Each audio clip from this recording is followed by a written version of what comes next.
This is MC Fireside Chats, a weekly show devoted to the outdoor hospitality industry, hosted by Brian Searl and Cara Csizmadia. You'll hear from special guests that focus on topics to help your business succeed, all backed by Modern Campground, the most innovative news source in the industry.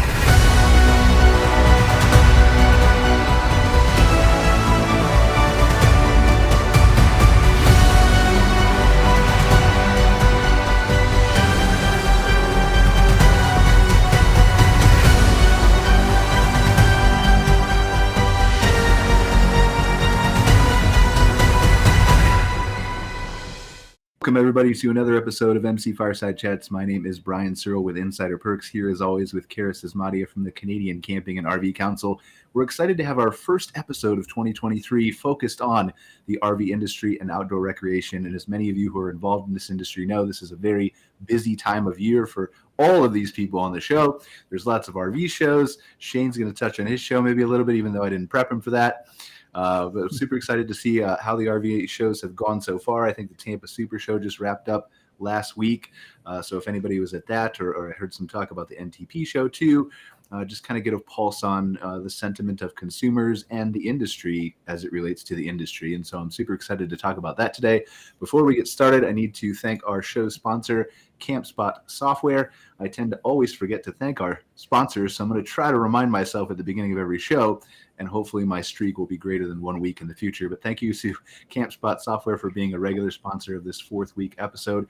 For those of you who don't know, they provide some amazing campground and RV park management software for glamping resorts and all of outdoor hospitality really as well. So super thankful to them. And then the last bit of housekeeping before we get started is we're going to introduce this brand new segment here at the end of the show. For the last 5 minutes, we're going to talk about some future tech, some AI, some geeky stuff, and how it can possibly tie in and help your business in both the RV industry, outdoor rec, RV parks, campgrounds, stuff like that. So we'll have a little fun, but just the last 5 minutes of the show, it's going to be called the Camp Vantage segment here, which is a super secret project that I'm working on that will make sense to you all a little bit later in 2023. But for now, let's switch back to the RV industry. And who wants to start? What's happening here? We've got so many things that are going on. Do we want to start with Tampa, NTP? Yeah, I'm keen to hear about how those shows went. We're on the verge of Alberta's shows actually starting tomorrow. So, yeah, I'm interested to hear. Everybody was there? Who was there? Well, Susan was at NTP, and so was Phil. Yep. So. NTP Stag, and I also was at the Aero Distribution Show in Las Vegas. NTP Stag was in Denver. These are aftermarket distributors that supplies dealers and the aftermarket for products. And, you know, the outlook was great. The attitude for the dealers that attended was really, optimistic.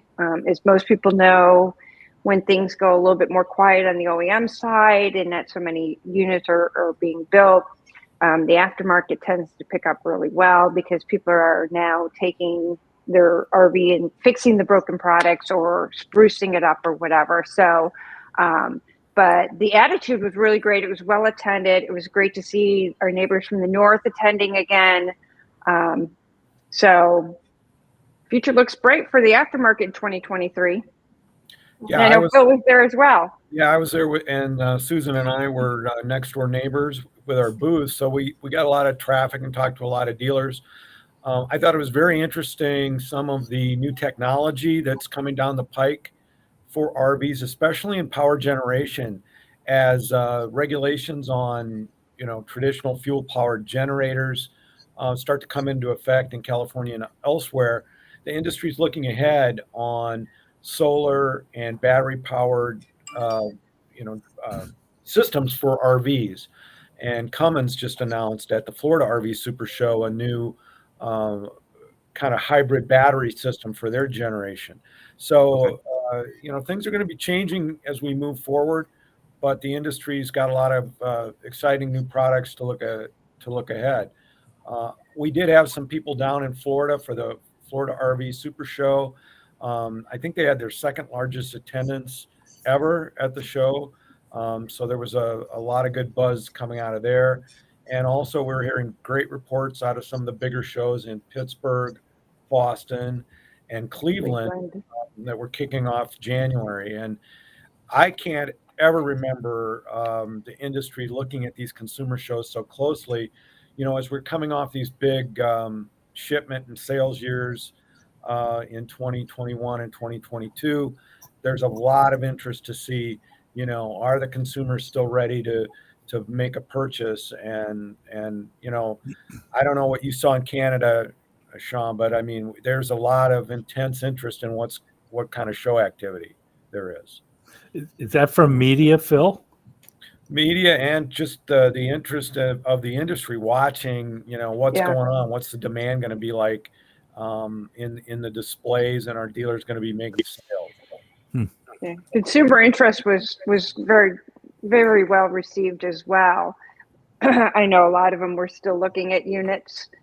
A lot of people were saying they're still going out camping. So that was really great to hear. Do we have a sense of, I'm sorry, go ahead.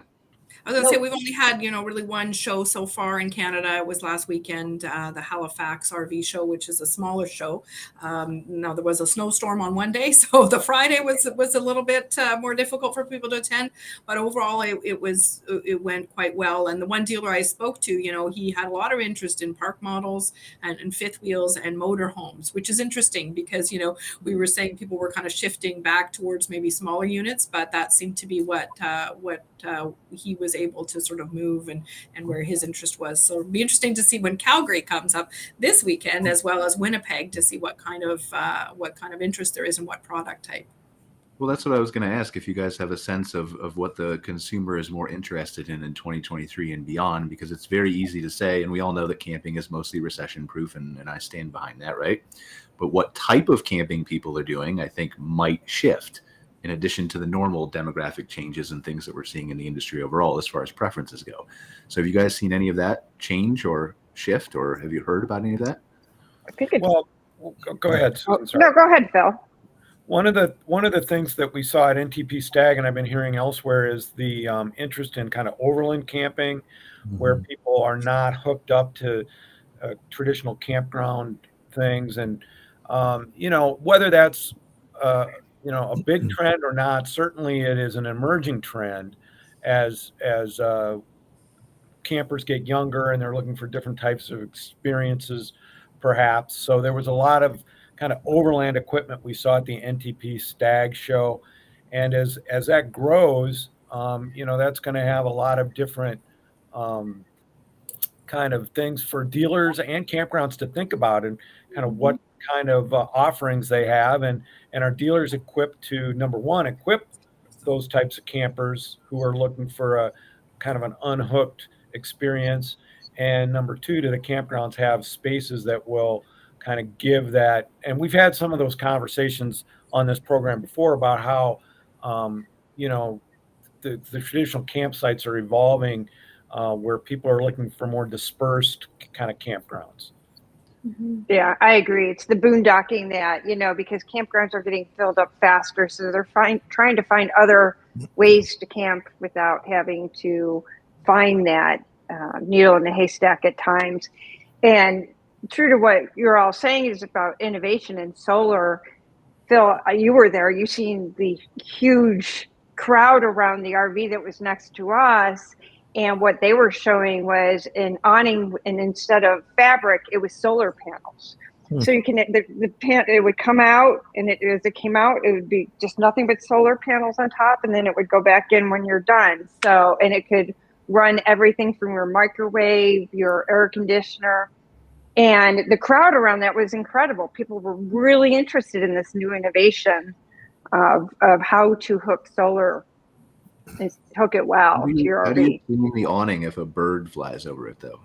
That's a good question. I don't know. The microwave doesn't work. What could it be? That's the last thing that I would think of. But was it a number of solar panels, Susan, or was it one large one? No, it was a bunch of small ones, and they were all hooked together, and there was space between it. So I was talking to the lady who kind of invented it. It was her company, and I was curious because you could see kind of through it in spots. And what about rain? She goes, well, it's not rain proof. Rain will get in, but quite truthfully, if you're an RVer, which I've always been an RVer, when it rains, you don't generally sit underneath your awning anyways, because if it blows, you're going to get wet anyways, right? Mhm. So what really you sit under your awning for is to kind of get out of the sun. And that would definitely provide shade. And what was neat about it is because there were some holes in it, spaces in between, is it was more wind proof. So now the wind, as it comes up and it doesn't catch that awning, which will lift it up, it actually gave some air to it, which was, they also had like systems in it that if you try to drive away with it open, it makes an alarm. I mean, it was really pretty swift. Yeah, the advances in solar panels are quite remarkable. Sometimes we think of them as kind of thick, bulky items, and some of the companies there are, have these real thin, very durable, flexible solar panels now that can cover the top of the unit and can actually be used as replacement. So for the older type solar panels, so there's a lot of technology coming down the pike. Hopefully, it all works and that it can give RVers the experience they're used to with a fuel generation situation. And fuel generators aren't going away anytime soon, but certainly with some of the regulation out there, there is a horizon out there if those regulations seriously do take effect. Mm-hmm. Yeah, I mean, I think there's probably, what you're saying is there's probably no interest if they do go forward in purchasing something brand new that might be not kosher in a few years. Right. Yeah. It's funny about you mentioning overlanding, Phil. Solar's fitting right into that. But I was talking to a major, one of the three major vehicle manufacturers about some things, and we were talking about our show, and they were more. He was more interested if we were going to show overlanding product. Mhm. And if you look at their commercials now from all of these, vehicle manufacturers, they're all on the boondocking. They're all in the middle of nowhere. Unfortunately, you don't see them at campgrounds, although, I kind of express that. But they're all by a river, or ocean, or a stream, and that's what they want to show. Well, I think those images probably evoke more emotion, regardless of where they're actually going camping there or splitting time between a private park and there or whatever their interest is, right? I think it's more about the wow, that's an amazing nature experience. Yeah. Right. I mean, campgrounds are beautiful, but the trouble is the genuine accessibility of that. The actual ability to go camp in a place like that is not very simple, and that can cause some. You need a $50,000 TV crew. That's all you need. Really. Yeah. Like permits from federal governments and all kinds of things in some cases, right? Like there's areas in our parks where vehicles can't even access. So, to think you can camp there is tough, right? So there is, I know it's a conversation we have with operators at CCRVC all the time, is, the marketing concepts are visually stunning and beautiful, but sometimes cause them concern around Misleading. perception. Yeah. I mean, not really misleading, but just not. No, yeah, I think story of a consumer wants to go and experience that, and typically that's hard to achieve. Right? That commercial worthy camping experience can be tough to find. Well, yeah, and that's kind of what marketing's all about, right? You're selling the dream, and whether you're selling a sports car or whatever, you're not really going to be driving on wet surfaces doing figure eights in your Acura or whatever it is they're selling. The reality is a little different, but that's kind of where marketing goes. And the fact of the matter is when we look at the data for campers, right?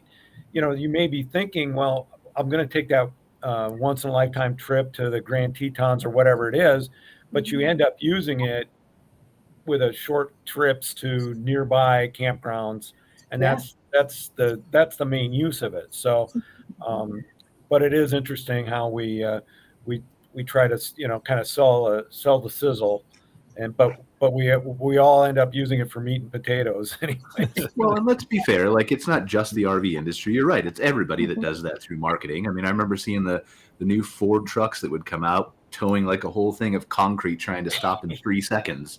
And like, who's doing that? I mean, maybe somebody, but they're not really buying the truck to do that. So I think that's a valid point, Phil. I'm definitely a good point there. So. But, I'm still waiting for my car, something like on Christmas morning with that big bow on it. You know, I mean, who does that? Doesn't everybody do that? Driveway, yeah. No.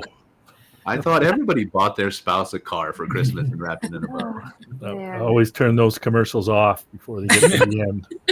Before your wife sees it, or yes. Yeah, no. Okay. Right. But speaking about marketing, I was doing some research when I was making this pitch to these guys, and it's amazing how many other companies not associated with the automobile business are using RVs in their commercial.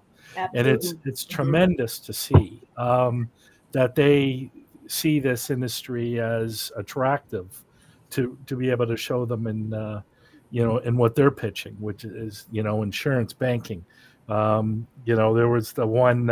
It was a gambling commercial. It was him relaxing at the end in an Airstream. Like there's just tremendous examples out there, and it's just great to see.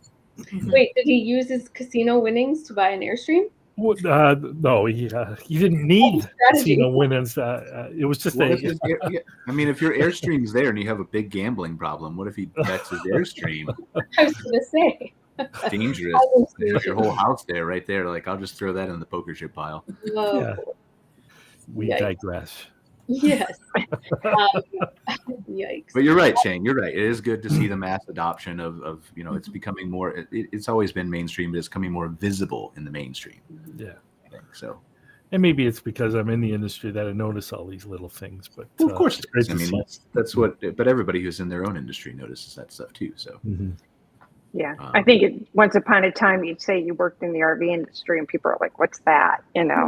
Nowadays, I think it's more mainstream. Mm-hmm. Yeah. Yep. Requires less explanation. Totally. Yeah. What are you seeing for your show, Shane, in Toronto? Do you have any early numbers you want to share with us, or tell us at least if it's good or bad? Or yeah,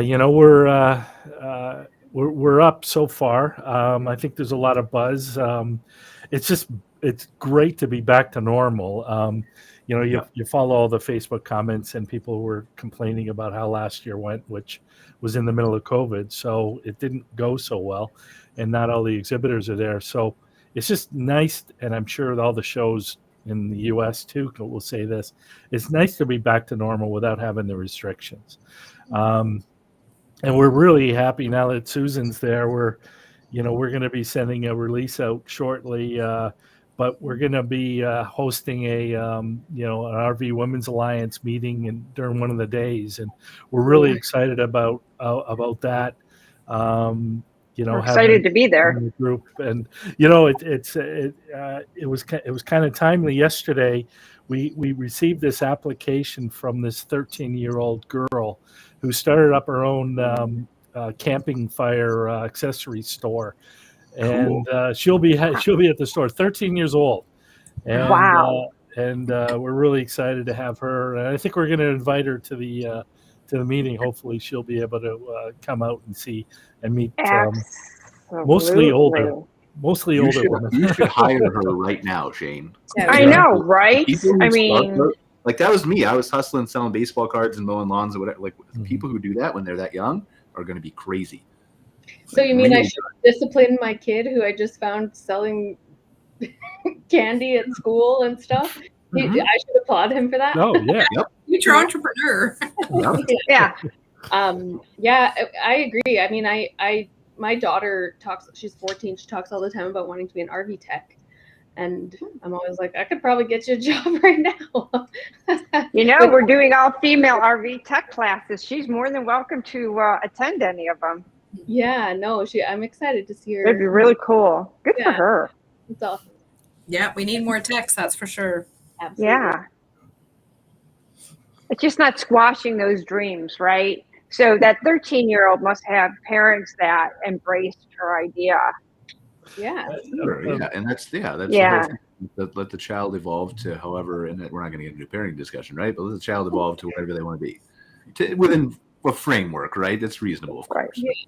Depends on where they got the candy from, that they're selling, type of thing.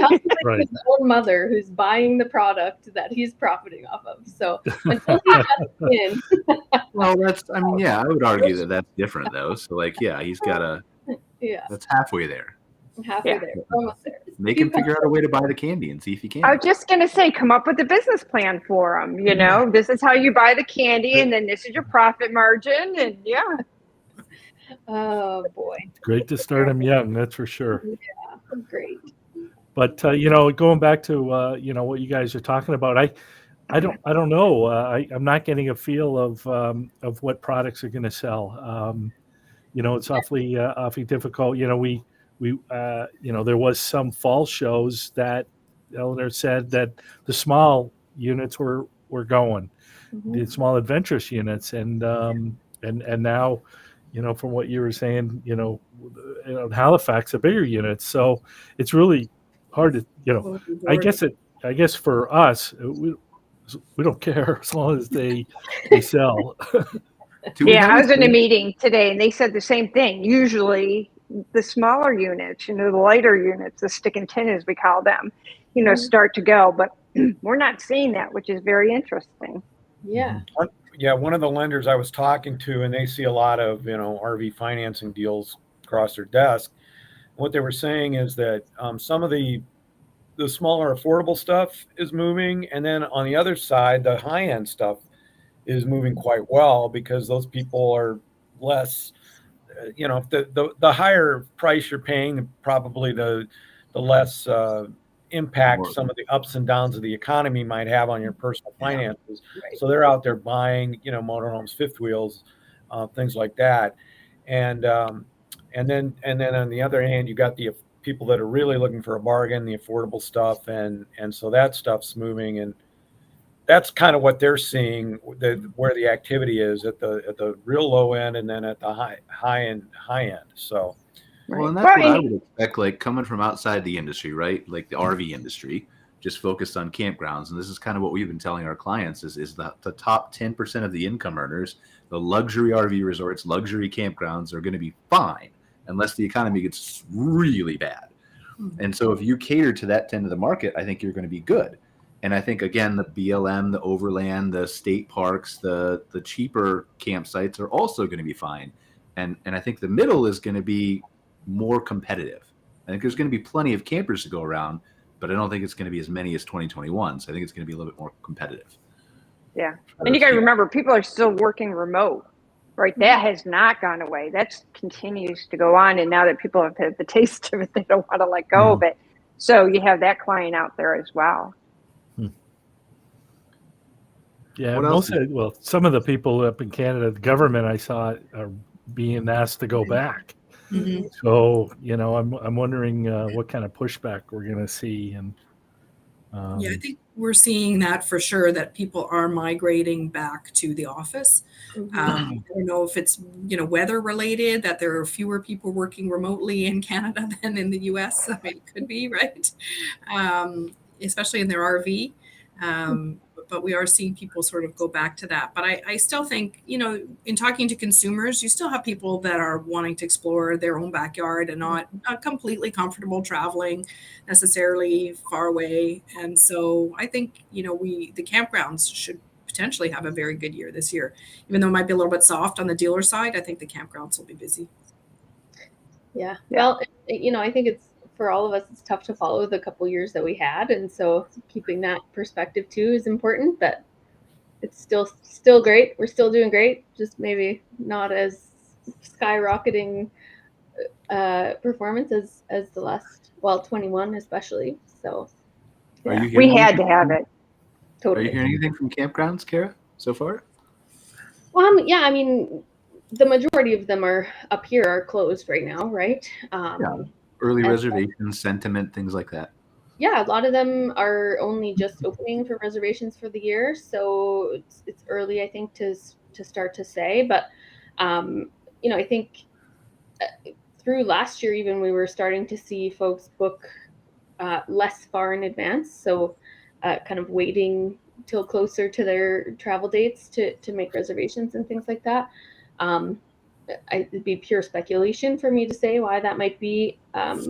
But I would guess probably just volatility with the economy and things like that, kind of waiting to see how things go before they make those reservations and stuff. But overall, I mean, the few parks I have had a chance to talk to, are seeing good, numbers, that nothing really out of the ordinary or unexpected at this point. But we'll see. The coming months, weeks and months will be the big kind of tell. We'll start to have a better idea of how this summer will look. And hopefully we're going to see the return of international traveling, right? Oh, yes. I'm sorry, Shane. No, go ahead. Yeah, I agree. I was just in a couple of Travel Alberta sessions. They are spending some significant dollars and resources to do targeted advertising in Europe and Japan and China and places like that to try to kind of reopen interest in coming this way. And so I think absolutely we'll start to see a return to that. We've also got the rental agency companies preparing fleets in advance to get those numbers back up. They had kind of sold off some inventory and things like that the last couple of years, and now are prepping for things to get busy again. I think they're definitely seeing a huge increase in reservation numbers based on what I've heard here in Alberta. So I think for sure that's a great kind of opportunity for campgrounds specifically that they can harness in 2023. So what else are we looking forward to for the RV industry in 2023? What's on people's minds? Some goals we have for this year, or things you've heard manufacturers talk about. I know somebody just announced a Starlink partnership. Is that Thor? Yep. So I mean, again, interesting, right? Mm-hmm. What are they doing? Given I didn't see any more than that. Is it a subscription for a year or something? I think they're building it into their units, aren't they? Do you know, Phil? Are they, Phil? Yeah, that they certain units. I think it was Tiffin and Airstream they're starting with, and putting it in the units, and certainly that gets to the larger point of people wanting to be connected when they're out in their RV, and certainly here in the U.S. we're going to see a lot of investment both at the federal and state level in modernizing campground infrastructure with Wi-Fi and other connected devices, so that this remote from work can happen, as well as just the needs of the everyday traveler, which is certainly when you look at some of the research, that is a big want for travelers, whether they're camping or recreating outdoors. They still want to kind of maintain that connection, and that Starlink partnership is that just reads right into that narrative, right? Mm-hmm. Totally. Yeah, absolutely. So what else is new? What else is changing in the industry? RV Women's Alliance, isn't there a report that just came out from you guys, or? Oh, our 2022 impact report. So it just it's a year in arrears of what we've accomplished in 2022 and what's going to happen in 2023. I mean, one of our big things I said earlier, is the all women's tech classes. And so those have gone nationwide. We did a pilot program in 2022 where we were going to have 12 women go through the RV Technical Institute's level 1 tech class, and we had over 120 applicants. So it just kind of blew us away. So we graduated 24 women out of the Alcart class. So what we decided to do is to take that nationally. We have a Florida, a Dallas, an Oregon, a Pennsylvania, and an Elkhart class this year. And of course, rvwa.org, if anybody, any women out there who would love to take that class. What we kind of learned is you lower that barrier to entry to having it all women. And it's not like, and I laugh at this, it's not like men go out of their way to make women feel uncomfortable in these classes. It's not that at all. It's within ourselves. We go in these classes feeling intimidated. Well, some do, I wouldn't. But anyways, but you know, it makes them more comfortable. We've followed some of the graduates have gone on to be the female techs, or they worked for they're working at the OEM plant. So we had one woman who owned her own campground, and she wanted to help her customers more, because where do things break down most of the time? If you're not on the road, you're in the campground and something breaks. And so she wanted to have the ability that when her guests are there to, at least through level 1, to go out and be able to help her customers.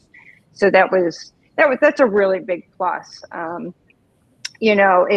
course, we have leadership training and mentorship and educational roundtable discussing all the different parts of the industry. And of course, here's my plug: RVWA is free to its members because of our partners. But there's a lot, and this industry is a wonderful industry to work in, as we all know. It's big but small and somewhat family-like. Yeah, it's definitely interesting to see how that's changing and evolving. I'm super glad that you're able to start that and have more women feel comfortable. Yeah. We'd love to see something like that. Oh, sorry, Susan. Shane. So 2024, we weren't quite ready. I think RVTI wasn't quite ready to bring it up to Canada, but we did tell Stacy at Great Canadian RV that 2024 is our goal to bring those classes up also in Canada, and have at least 2 of them, one on East Coast, one on West Coast, for you guys as well, for all women. Awesome. Yeah, we're excited about doing that with you guys.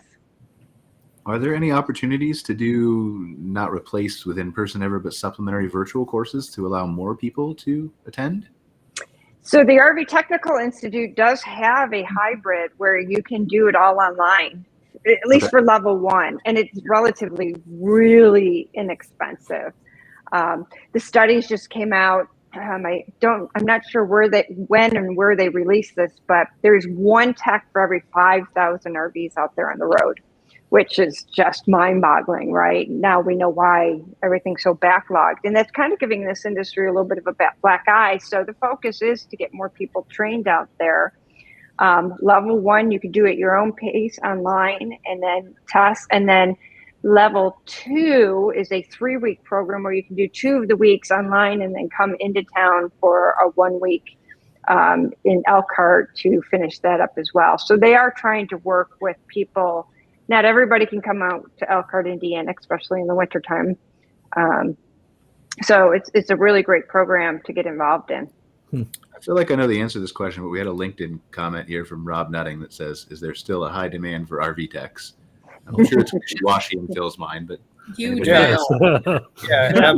Absolutely. And the thing about what's going on with RVTI, I'm on the board of directors there, and really tech training and the opportunities to get into the service and service management side even have never been more accessible or affordable, in my view. So whether it's through RVTI, the online training that's available there, the RV Learning Center, which is a RVDA's educational arm, offers 3 online training courses right now, one for service writer advisors, one for parts clerks, and then one for parts managers. And then we have service manager and warranty administrator online courses coming later in the year. So I think between RVTI and the RV Learning Center, the accessibility of these courses is really outstanding. And there's a demand in all these areas at dealerships for certainly techs and for service management people. Yeah, you're absolutely right. I was just going to say, and it's never been more affordable, and especially for those, there's this big movement of kids not going to college, right? 1, it's expensive, and 2, they've come to realize there's a lot of jobs out there that you can make decent living at without going into debt or going to college. And RVDA and RVTI, you can start a career with very little investment. It's an amazing way of life that you can get involved in. What are the biggest, and just from coming from a place of ignorance, right? What are the biggest roadblocks to creating more of these tests? Because you say that a test is coming out later in the year, Phil. What is the biggest? Is it coming up with the questions? Is it figuring out the knowledge that people need, or I mean, what does that look like? Yeah, well, for RVTI and the RV Learning Center use what they call develop a curriculum or a DACOM process. So you have to get the subject matter experts together, kind of pull everything out of them, and then it's got to be synthesized. And in our case, it's the Ohio State University Center for Employment and Training does that for us, puts it all together into learning modules, and then we have to put those learning modules in a learning management software program, and then we have to test that to make sure that we did it the right way, and then you can put the online training together, and then ultimately a certification test to validate the knowledge that they went through. So it is a process, and it does take some time. We're very pleased to have these 3 ready to go, and then we're going to have 2 more following that. It's not exactly the same on the technical side because you're turning wrenches and things like that. So there's a hands-on part of that is very important as well. I have a reason I asked that question, and we'll get to it in the last 5 minutes of the show. But dangling that carrot again. Yeah, exactly. I'm like, can't wait for the last 5 minutes. I know. And I know, Phil, you guys have scholarships, and so does RVTI. So, there's ways to get into it with no money. Right, and Canada does too, right? So it's interesting because our program is a little bit different. I mean, first of all, we partner with Phil and the RV Learning Center for the fixed ops courses. So if there are Canadian dealership personnel that want to participate, I mean, it's very affordable. It's $150 US per course. It's a great opportunity. And then RVTI fits in. It's an interesting space because in Canada we have a national apprenticeship Red Seal program. So there's national standards for every trade in Canada. So the RV service technician trade, there's a national standard that was actually just updated. A new one was just released this past year. And then each province has apprenticeship programs, which they're in charge of putting together. And so they have schools, they have ultimately a standardized national Red Seals exam that they have to pass. So similar, we have subject matter experts, technicians, people from the industry come together, develop the curriculum, develop the testing. The curriculum is then given to the colleges to implement so that, the end goal is that. Now it's a 3-year program, but what I tell, it's not available in every province. So what we tell our technicians and our dealerships is, a great way when you're trying to bring people in, especially when we're at career fairs, we're saying, yes, the training may be out in British Columbia, but you can start off with RVTI tech training, right? Because it's available online. Level 1 is a great way to learn about the basics about the electricity and some things like that. So it can be used up here for some of the basic training. We do have scholarships as well. It's kind of after the fact. So I know yours are often before, like if you register for this course, you may have access to it. Ours are actually sponsored by NTP, and we call them bursaries. They're both for technicians as well as parts personnel, and we award them. We have just over $12,000 that we award annually to people in those industries, providing that they've taken the training and passed it successfully. So, again, a bit of an incentive. And, our tax season is just everybody's getting their tax, their T4s and their T4As in Canada and the techs were all like, oh, thanks so much for giving me, this, $1,000. It helps to pay for we get these beautiful stories of how they've used that funding. So things to keep in mind if you're a technician or a dealership in Canada. And there's a huge demand. Yes. Yeah. And really, we talked about this before, just briefly. Like, really, the problem is the intricate training with RVs as it relates to the difference between like the abundance of auto mechanics, right? They have to know the individual parts and the differences and things like that. Yeah, there's about 14 trades, I think we said. In the RV technician trade, there are 14 individual trades. So, you learn to be which encompasses many trades. So if you're a carpenter, you learn carpentry, but in your RV tech, you learn carpentry, you learn electricity, you learn welding, you learn so many different areas.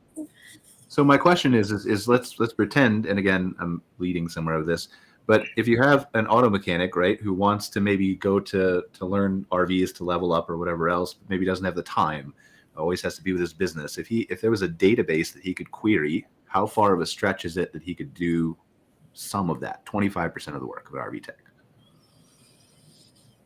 Is it a big stretch? I mean, I'm ignorant, so I'm just asking. Well, no, I mean, I think it's very transferable skills for auto mechanics, boat mechanics. One of the things that is attractive that we've heard over and over again from existing techs is the variety of work. Okay, they're not doing the same thing every day in a lot of dealerships. Now, that's not true of every dealership, and some people do like to specialize. They just want to work on generators, for instance, or they just want to do collision work or whatever. But for the majority of techs, there is a variety of things that they're working on, whether it's the plumbing, electrical system, hydraulics with slide outs and things like that, or their roof repair. So it's a lot of different tech, skills that are needed to be an RV tech. And the other thing on the other side of it, on the service writer advisor side and parts, we are getting people coming in from maybe they worked at an advanced auto parts place or some kind of a national chain, and they end up for an RV dealer and they find out, oh wow, this is a lot different than working at an auto parts desk at a dealership or at a store. So that's where our training comes in to kind of help them navigate that. And as they take the training, they become more confident in their job. They're more efficient for the dealership. And of course that ends up, on the other end is better customer service. And that's the main thing. But it is difficult to, recruit some of these folks to get them into the job. And that's what RVTI is working very, very hard to do, kind of spread the knowledge about why, this is an attractive field. Well, I don't think it's hard to sell. They just have to talk to these people, right? So. Yeah, and some dealerships out there are already certified to train their own technicians, so they can just get a job at the dealership without any of this education, and the trainer at the dealership can certify them in some of the lower levels. Yep. Right. They use the RVTI training and they have a mentor right at the dealership who does that. So there's a lot of dealerships going to that model. It's the train your own model, because just having somebody qualified walk in the door probably less likely to happen. So what else is happening in the RV show world, from a consumer standpoint, right? Because we have a lot of campground owners who watch the show too. And we touched on it briefly. We're happy with the attendance. We're not sure kind of which way the model buying is going, but maybe high end and also some lower end with some middle, maybe possibly, we don't know yet, falling by the wayside, at least in the early shows. What else are we hearing, or what do we think the outlook is for 2023 for the rest of the industry? Their campground should be full. Yeah. I don't think there's going to be any. I would bet money on that one. So be prepared. Okay. To go back to what you guys were talking about before, there's a tremendous demand about what parts and accessories they can get at the show, like more than ever. Maybe they're not looking for a new unit right now. They want to still shop for one, but they're really interested in picking up knickknacks and parts and everything. Makes sense, given the amount of RVs that were sold, right? That makes sense. Yeah. They want to personalize and customize their RV once they buy it. There's a huge trend in that. You see it all over, that people are painting this or putting, decorating it this way, decorate it just like your home. Whereas before they'd buy it and just go camping. Now they accessorize it. So there's that huge opportunity there as well. Mm-hmm. Yeah, and I think that's good for the whole industry. The more accessorization they do, because the more you put that personal feel in, the more time you want to spend it. Exactly. Yep. At least you would assume so, right? So. Well, you'd hope so, yeah. Yeah. And for the first time too, RVDA and CRVA and CCRVC have all got together, and we have these career booths that we're going to be for the first time bringing out to all these RV shows across Canada, or at least most of them. And you need to get face-to-face with potential employees as well. Not only try to sell them some stuff, but maybe they want to work in the industry. So we had our first booth, I guess, in Halifax, Eleanor, and yeah, we've got Jerry's photos, and I think it went really well. I don't know how many. We had some brochures to hand out just to talk about the career paths for all three segments of the industry.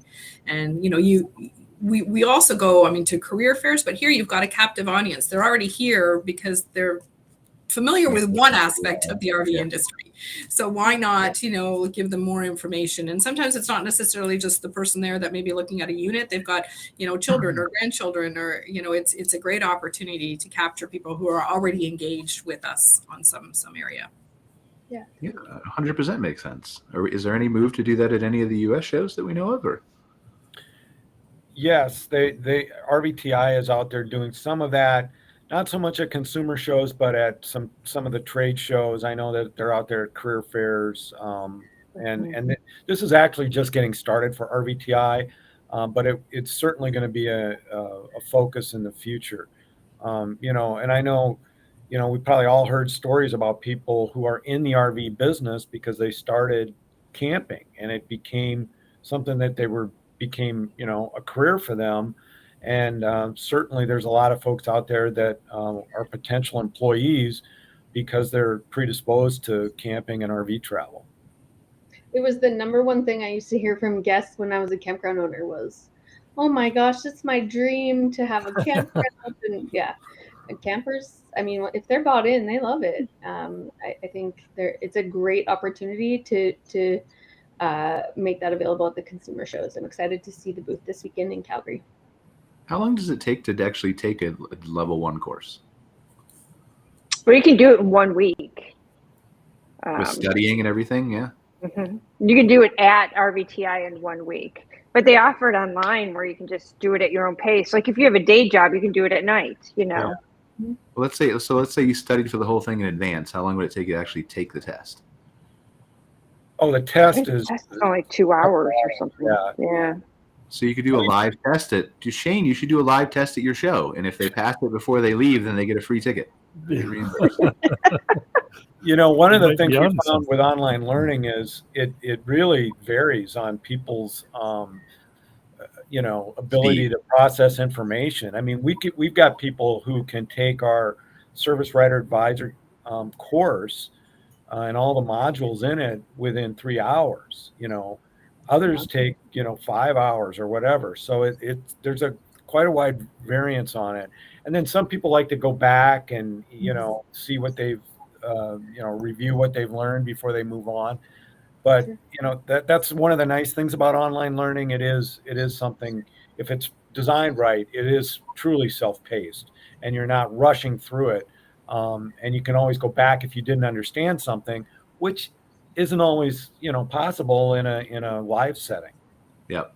Yeah. And it depends on how you learn. I'm a hands-on person. Online learning's okay, but I love to be hands-on. And so there's options, it just all depends on, the sky's the limit kind of, COVID really pushed that farther than ever and faster, which was actually a good thing because now all these technologies that push people to be able to access things in different ways. That was coming all along. It just got here a lot faster than we thought. Mm-hmm. Sped things up for sure. Yeah, for sure. Technology is here faster than we thought, but we still have 5 minutes. If you guys have something else you want to talk about? I know you keep on dangling that carrot. I might just be like inflating it. It might be a letdown. No. Well, let us be the judge. Yeah. Do we have anything else to talk about before we pivot? I was only planning to do it for 5 minutes. No? Anybody else have anything? All right. So if you guys have not heard of this already, we did a little demo of this last show at the end of the show too. But we're going to start a new segment on this show. It's going to be called Camp Vantage, and that's a secret project I'm working on. You guys will know what that is. I said, I think at the beginning of the show a little bit later this year. But the intent behind the segment is just to spend the last 5 minutes of the show talking about technology, and in the beginning maybe a little bit about AI and stuff, because that's where I'm focused on, but just things that can help push this industry forward. And eventually, I think when we launch the business, it'll push off into its own separate podcast. But for now, we're going to start with this. So has anybody seen this buzz around this tool called ChatGPT? Yes. Yeah. Hands? Oh, yeah. How many played with it? Okay, Cara's played with it. Susan's played with it. That's it. Shane's seen it. So I have seen it. I haven't played. All right. So this is basically a artificial intelligence that was built by OpenAI, which is a company in California. It's been around since 2015. Elon Musk, Peter Thiel, Sam Altman started it. And recently, big announcement, I think Monday, was that Microsoft was already an investor at $1 billion and put $10 billion more into it. And I'm going to show you why. So let's pretend here we're going to take our conversation that we talked about RV techs, right? So I am designing a test for certification, and somebody can tell me if I type something stupid here. I'm designing a test for certification of RV technicians. What are the top 10 things they need to know to properly service a recreational vehicle? That sound like a good question? Yeah. Sure. Okay. See what it does.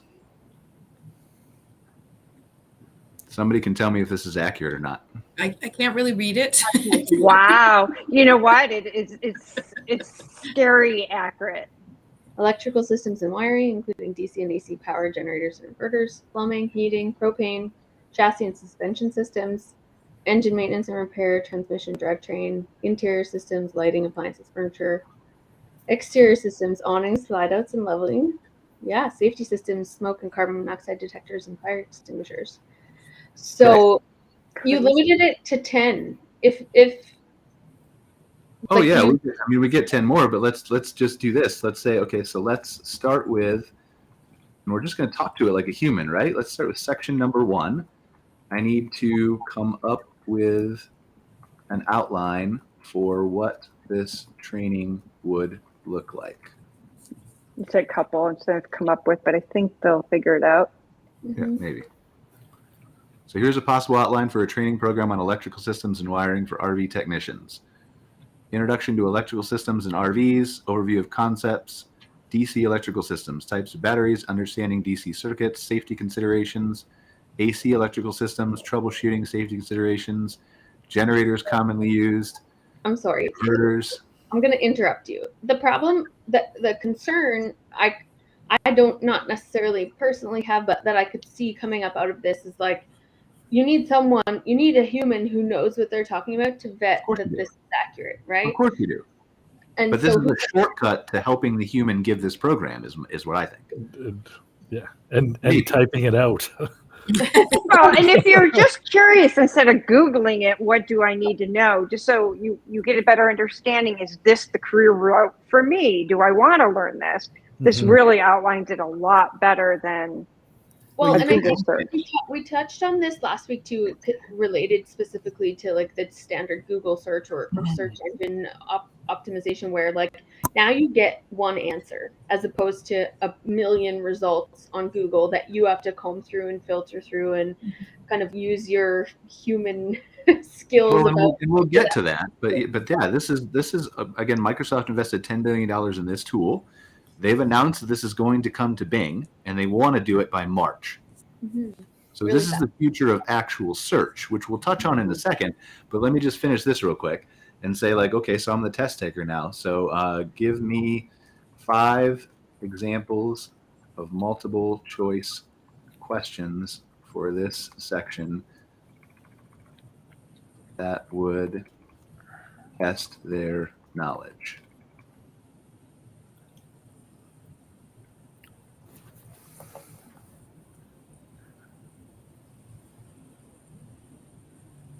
Like, what is the function of a converter? A, B, C, D. Like, it's literally giving you everything. And again, human vetted. Of course, you have to have it human vetted. Right. But the ability of this thing to save so much time. Absolutely. Wow. Is insane. I mean, those are great questions. But if I remember this correctly, how this works is it goes out and gathers a lot of information It's out on the changing internet. almost the entire internet up to 2021. Yeah. And this is the beta. Yeah. But this is here today. What does that mean? The beta, it means it's the first version they're just testing. Yeah. It's not even as good as it could be. Yeah, and that's why Microsoft obviously invested $10 billion in it. My son kind of works in this field in some aspect. He's a data miner, so to speak. They also call him, I think, a data engineer. I don't know. But he's seen this coming for a while, and he's still blown away by it. Tell me why someone should be an RV technician while we continue our conversation. In case you need any marketing points for RVTI, Phil. Yeah. Well, it looks like, I got to tell you, it looks like they're pulling some of this stuff right off the RVTI website. Yeah. Well, some And they probably do. Some they are. Like, I don't, but it's all original. It's definitely. No, I got it. Yeah, it pulls it off of everything that defines out on the web. And what amazes me is the speed it does it at. Mm-hmm. Oh, it's incredibly fast. Yeah. So are they people using this as their like chat bot to answer questions? Yeah, you can. So this is interesting. I was telling you guys I think before the show started, but I was reading about the let me find the article, the class that was using this in education. We've seen some problems with this with students writing essays and stuff like that, right? In New York City schools, I think have banned it and stuff like that. But we saw there's an article here that I find it from, let's see if I can share this tab instead. Here we go. Can you guys see that? So Alperovich, I don't know what that is. Yeah, it just popped up in my Google feed because I read a lot about AI, but 5 days in class with ChatGPT, and he's talking about this guy does coding and stuff, and he's saying, everybody had ChatGPT open, which was shocking. The professor made them have it open. And then during the class, he says, 5 days later, I had no longer any doubt this thing will transform higher education. The first use case is that machine filters mundane questions. As one of our students put it eloquently, meaning you can ask the dumb questions to the AI instead of in class, which stops them interrupting the professor, right? The second benefit is you no longer disrupt the flow of class. For example, with a question like, what's an offset or binary file or whatever? Think of it in RV tech terms, right? Everybody could keep up. Another benefit. We had a highly uneven level of technical expertise from no technical to computer science, but everybody could keep up by asking those questions to ChatGPT if they didn't know without interrupting the thing. And then this thing can code. It can do all kinds of stuff. So this is just super. You can write poems. Yeah. You can write Poems. Yeah. Oh, write me a poem about being an RV. An RV an tech. RV tech. Yep.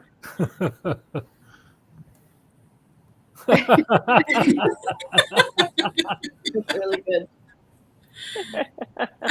This is here today, guys. Yeah.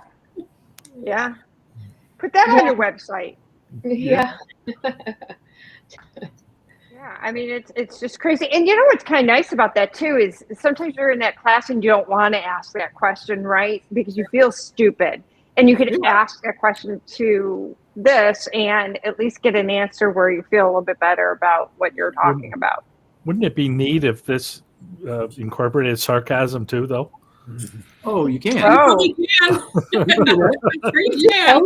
If you tell it to, it will. Reason to be an RV tech, but make sure the answer is sarcastic. I don't know if we want to post that online. Because who doesn't want to spend their days diving deep in someone else's gray water tank covered in engine grease, all while getting paid a pittance? It's the ultimate combination of glamour and excitement. There you go. That's fantastic. You just have to give it the right orders, Shane. Yes. Give me an answer, but make it funny. Yeah.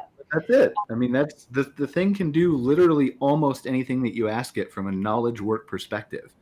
And so the ability for this to save time and make us, there's nothing been like this since the Industrial Revolution. When we took hand sewing and put it into a factory, the internet wasn't even like this. No. And this is coming very, very, very fast. What Cara was talking about is a search engine called, and Bing is going to put it in there, but right now is a search engine called Perplexity. that you can ask, like, how do I don't know how good this is, but an RV tech. And instead of, so if I take this answer and I put it into Google first, I'll go over here. I'm sharing, you should see Google now. So how do I become an RV tech? Then there's sponsored stuff at the top, NRVTA, RVTIA, and then I'm scrolling through a bunch of things and clicking links and learning, and it's going to take me a little bit, right? Oh, If I do the same thing over here on Perplexity, this is the future of search. It's going to give me an answer. So I can see a few concerns for me with this. Number one is, are we pushing humans to a place where we no longer have discerning capability to comb through information and decide what's best for us because we're just taking one answer from a robot? Maybe, but don't we do that already by clicking the first link in Google? Well, I don't. Maybe you do, but a lot of people do, though. And it's if this is actually gathering all that information together and putting it into one thing, then it's more than one opinion, I would think. Right, it's citing here. Like, it cites where it got it from. But things like when we look at doing a campground search on this, how soon does it become a scenario where the campground that buys the ad is the one answer instead of being the right answer? And that concerns me. Who gets to govern and decide what criteria go into choosing the one answer? And so I'm as a human being going to be very cautious going forward with these things. I want to know, are you filtering this with genuine information, or is there somebody deciding these things with dollars behind the scenes, or maybe not even dollars, maybe just, I like this guy better. Who gets to decide? And so those things concern me. Otherwise, I said on last week's show as well, given that this is coming, as an operator of any business, I would be paying attention to how I make sure I'm the one answer. And I'd love to know. It's scary. I mean, you got to admit, when you put a human element to it, where is this information, and none of the data is verified, right? And neither is it on Google. But if you went to WebMD compared to, just Joe Blow, who has the same problem, you're going to give a little bit more validity to WebMD. To completely agree. I said this to Brian the other day as well when we were talking about news articles and things like that generated by AI. I pay attention to who's writing my article, the article I'm reading, because their perspective changes how I perceive that article and the information contained inside of it. So for me, as a human, and you argued with me that not everybody's like that, but I do think a lot of people are like that. And so I think, I do have some concerns about some of this. I want to know that, like Susan said, you can go to WebMD and feel like you can trust that information.